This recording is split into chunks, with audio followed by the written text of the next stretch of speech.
Good morning guys! Ngayon, ang gagawin natin for today's video, pupunta tayo ng mga temples dito sa Bangkok, Thailand. So at least dalawang temples yung pupuntahan natin. Tapos, ayun, yung nabili nating damit sa Chatuchak is ginamit na natin para naman medyo okay tayo sa picture. Saka, ayun, natuwa naman ako ang ganda ng fit. And alam nyo ba, pag i-convert nyo yung pera natin sa kanila, parang nagkakahalaga lang to. Sabihin na natin na 250 to 300 pesos. Pero sa atin, guys, pag binili natin to, doblado na yung presyo. Pero sa kanila, mura, oh. And ang ganda ng tela, napaka-comfy. Tapos, ayun, dito na rin kami nag-breakfast kasi dito may pa-free tea, coffee, saka yung chocolate drink.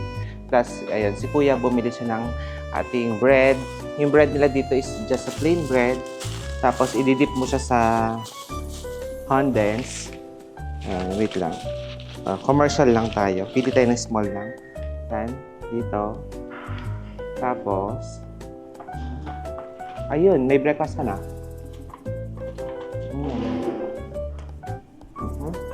Guys, dito sa napuntahan naming hotel, dito sa North Riverside Hotel, guys, malapit lang kami sa port talaga. So dito every 30 minutes dumadaan yung boat, kaya dapat kung magte-temple kayo at plano nyo rin mag-check-in doon, kailangan malaman nyo din yung pinaka-travel time ng mga boat dito para sakto na hindi na kayo mag-aantay ng 30 minutes. Ngayon sakto naman kami at aware naman kami. Kaya ayun. Sa mga gusto mag-temple, ayan, 30-40 baht, ayun yung mga temple. Accessible sa True River. Guys, bali, ayun, mag-antay pa kami ng another 15 minutes kasi nung unang sakay namin, electric boat yung gamit namin. Yon, electric boat yan. Bali, 30 baht kasi yung fare pag yung electric yung boat yung gagamitin. Pero meron namang mas mura, 16 baht, small na boat yung gagamitin. So at least para may iba naman, doon na lang kami sa small boat. Since parehas lang naman din, parehas pupunta ng temple. Diba? Saka mas cheaper yung pamasahe. Guys, nandiyan na yung bangka namin. So, ito. Ready to go na. Yung suot niya guys, bigaling dito ng Chatuchak.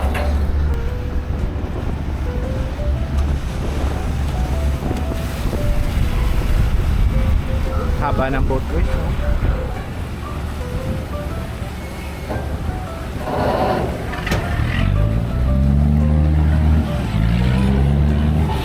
Kasi mo gakausok.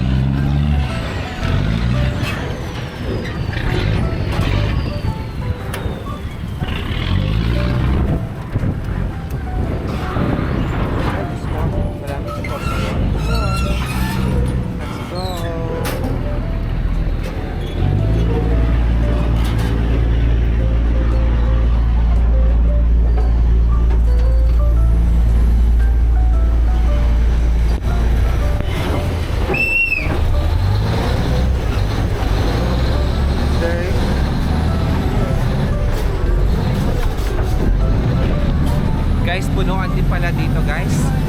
Tayo na lang tayo. Ayan. Ayan.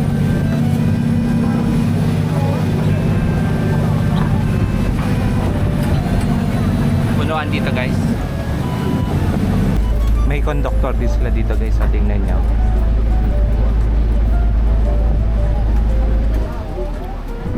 Ang galing no? Para ka nakasakay talaga sa bus.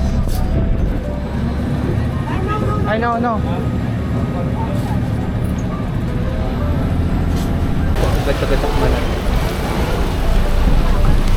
Ayan, guys.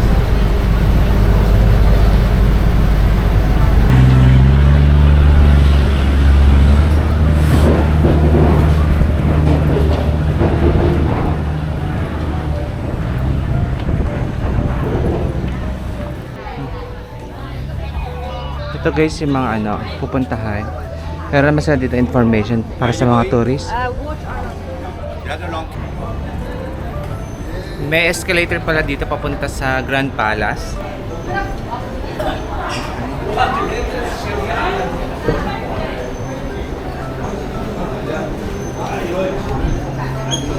Air condition dito.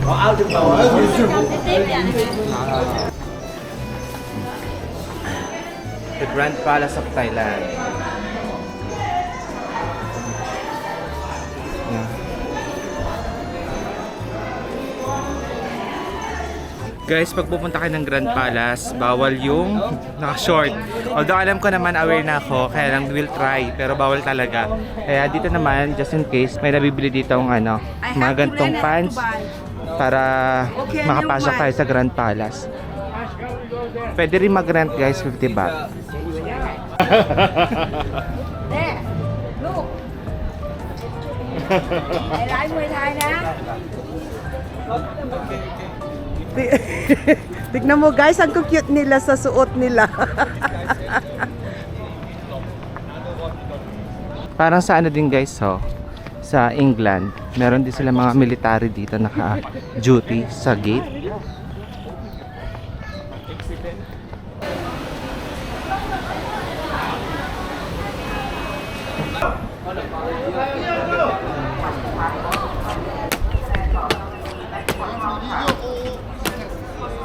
Hanggang saan yan?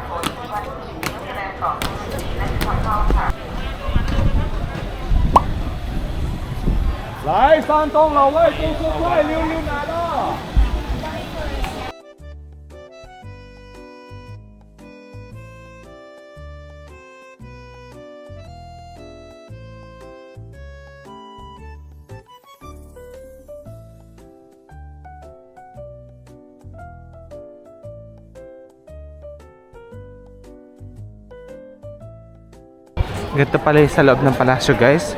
Ang daming tao.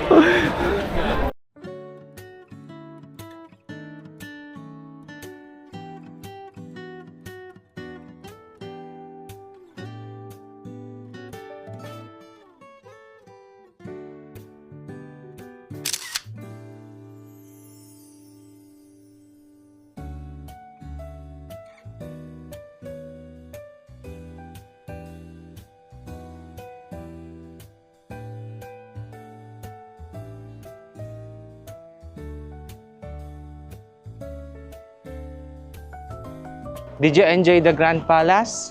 Definitely, yes. Ah? There's so many to walk there. Sure. So ito na yung exit guys. Doon kami mag-exit kung saan kami nanggaling kanina. Kung saan kami bumili ng mga ganitong mga kasuotan. Ayan. Ilang kilometers siya?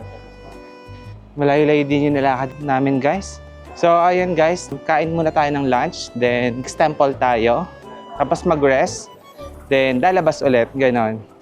Kasi ito na yung halos last day namin sa Thailand. At babalik na tayo ng Manila and back to work na naman, ganon. Guys, ito yung food namin ngayon. Pork fried rice, yan. That's chili. Bali tapos na tayong kumain guys. Napakasarap ng pork fried rice. Ngayon, yung next temple natin na pupuntahan dito, malapit na sa Grand Palace. So, naglakad na lang kami kasi ayun, medyo ingat lang din kayo pag magtutour. Uso din kasi mga scammer dito. So, dapat sasakay kami ng boat or tuk-tuk. Kaya lang, para iwas scam na, we decided na maglakad na lang since 1 kilometer lang halos.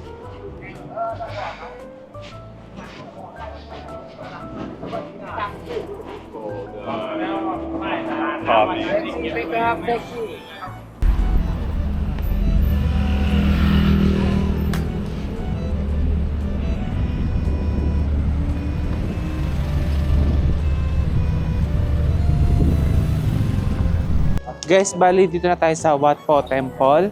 Bali nagbayad tayo dito ng 300 baht per person. Ito, pwede kang bumili dito ng ano, ng parang paper gold, parang ganon, or tissue na gold. Kasi didikit mo siya dyan. Oh, ito mga pure gold talaga nakikita niyo dyan. Ito yung mga nalagyan na ng gold. Ayan. Ito na yung giant Buddha. Ang laki niya. Sa personal. My God. Pwede dito guys, ang laki niya. Hanggang dulo. Oh. Haba.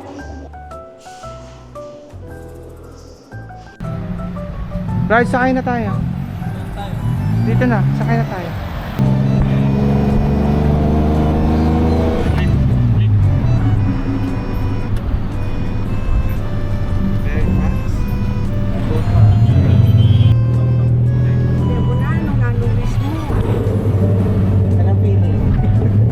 Parang ang lumilipad. Dito naman tayo sa Regini Pier. Magsasakay ng boat guys, pabalik na ating hotel. So sabi ko nga sa inyo, accessible yung nakuha nating hotel. Sobrang lapit lang sa mga temple. Guys, bali ayan, medyo tapos na rin kami mag-tour. Nakadalawang temple lang kami. Okay na yun, next time na lang siguro yung iba pagbalik na lang namin. Ang maipapayo ko na sa inyo, medyo ingat kayo ng onte. Or usually, dapat talaga maging aware kayo kasi as in sa pagtutour dito, marami dito mga scammer. So, buti yung kasama po namin sa tour is local ng Thai. So, you can understand po yung mga nangyayari, mga ganyan. Pero talagang ilang beses na kami nilalapitan ng mga scammer dito dahil nga turista kami. Kaya doble ingat lang talaga, no? Saka huwag kayo basta-basta makipag-usap sa mga hindi nyo kilala. And ayun naman talaga yung strategy nila, liligawan nila kayo, ganon, para makuha nila yung attention ninyo. And then, doon na nila gagawin yung scam. Kasi ang bait-bait nila pagka nag-approach sila sa iyo, marunong din sila mag-Tagalog, sasabihin lang, kamusta, ganyan-ganyan. So talagang doble ingat lang, no? Guys, electric boat ngayon yung sasakyan namin. Ayan. Oh, electric boat. Air condition to, guys.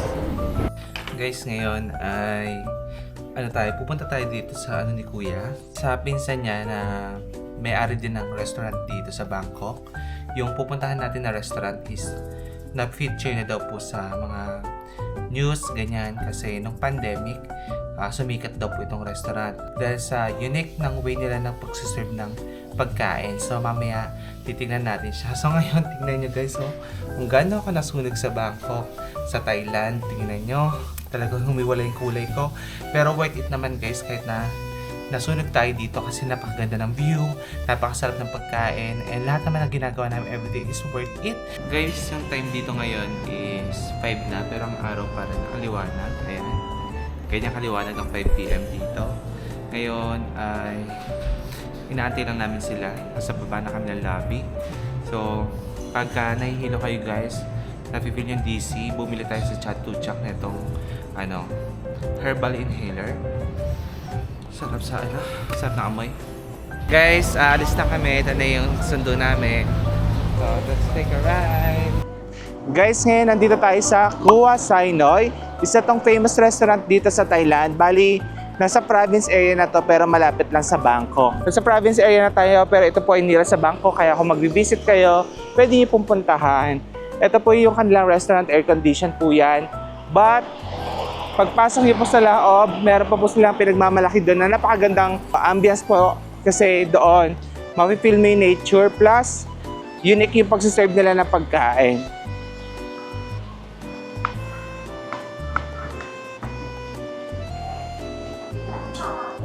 Bali dito kaya meron kayo nakikita mga water kasi dito dinadaan yung food gamit itong boat.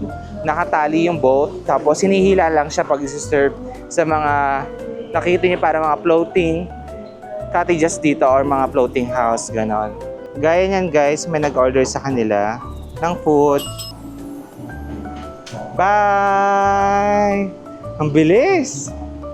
Oh, doon na yung food niyan. Then mag-stop yun guys kung saan syempre may kakain. Guys, ang ganda dito oh. Doon pa, marami pa dito mga kainan. And even dito sa other side. Ngayon tara guys, punta tayo dun kung saan tayo kakain. Guys, ito air condition yung room na to kung gusto niyo ng aircon. Meron din sa loob. Tapos pwede din kayo dito mag-order ng mga drinks. Ayan.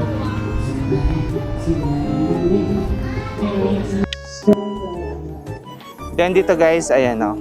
Ito pag malaking group tapos gusto nyo nakapupula kayo sa flooring, ganyan. Parang ganito guys, pagkakain kayo.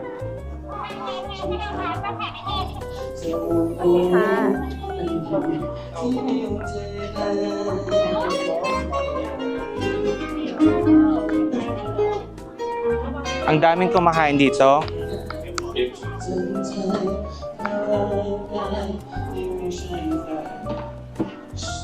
So guys, dito sa Thailand, bali itong ganito klaseng style ng restaurant, bawal makopya ng ibang mga restaurant. Tanging sila lamang. Kaya kung maghahanap kayo ng ganito klase ng vibes ng restaurant, dito nyo lang makikita yan at wala nang iba dito sa Thailand. So napakagandang idea, no? From pandemic, kung paano isi-serve yung pagkain. Gumamit sila ng boat nang hindi lumalapit sa mga tao para hindi mahawa nung COVID that time. Pero tingnan nyo naman ngayon, no?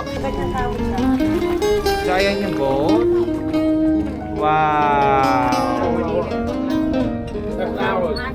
Okay. So ayan na. Wow! Nasa table na natin siya. Diba? Bye! Thank you for serving. Guys, don't worry kung nag-iisip kayo baka matalsikan ng water. Yung food, naka-cover siya ng cling wrap. Once na isa-serve naman. Kaya safe na safe. Guys, meron kaming dumating na prawns. Ang lalaki guys. So,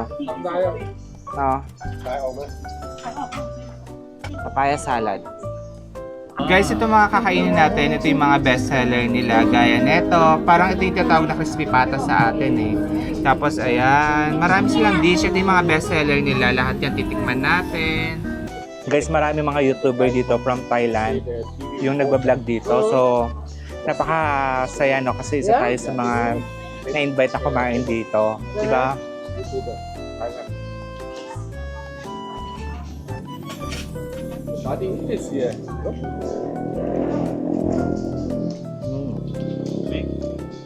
First bite, burning.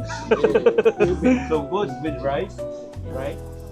So The best. very nice. Good food. This one hot. Yeah, okay. Dip natin sa sauce nila. Yan. Mhm. Mm.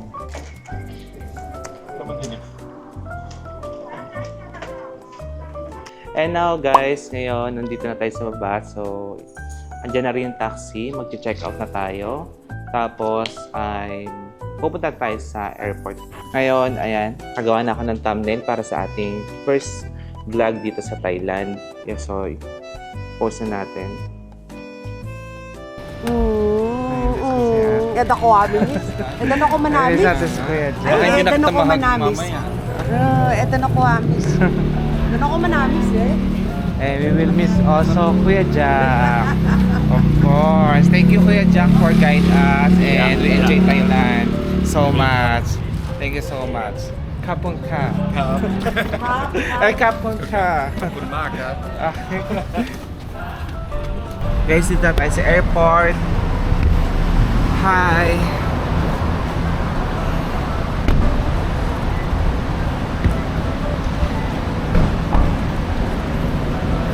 Bye ate. Yan. Kuya, baba.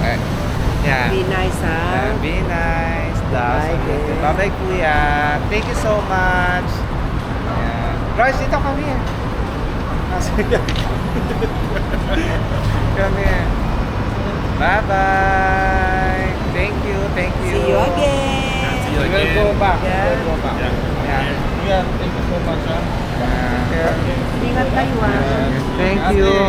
Hug. Last hug. Baby boy Yeah. ko. Yeah. Baby boy ko. Safe flight going to back to Germany. Yeah. Oy, nakikikyak. Kikyak po. Bye.